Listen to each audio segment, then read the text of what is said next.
iccen masoya annabi Muhammadu gashi ga fa kalgon mamaki ku ga da ga wannan fa iccen na annabi Muhammadu ina kuke za ku ce ni na masoya manzan Allah ku yi sharing din bidiyon nan dan al'umma ta ƙara duk wanda ya sharing Allah karfa mai asiri shi ma ka biya mai bukata wannan shine itacen kalgo wannan abin na shiga shi nan zaka cira wannan ganyen wanda bai bude baki ba kwaya 7 yana maganin kunama yana maganin maciji yana maganin baki yana maganin tsotsai yana karɓo mutum bashi amma da izinin Allah idan ka ɗabi guda 7 nan ka watsa cikin baki kullum kana sha safa da yamma kai yanzu inda za ka tafi gona ka haɗu da kalgo ka tsinki wannan ƙwaya 7 yanzu ka sa cikin bakin ka tauna ka haɗe billahi lazi idan ko sawun maciji ya gitta ka take sawun sai ya mutu a hanya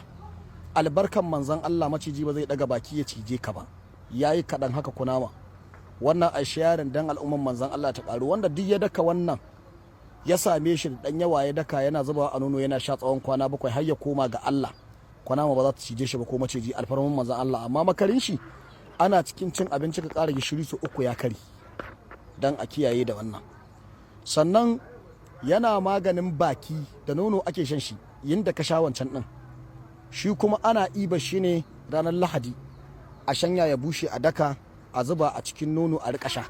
yana maganin baki kuma yana maganin tsotsai na yankan shakku ne wannan shi ne kalgon masoya manzan Allah ine muku fatan alkhairi Allah ya bamu da sirri na rasulullahi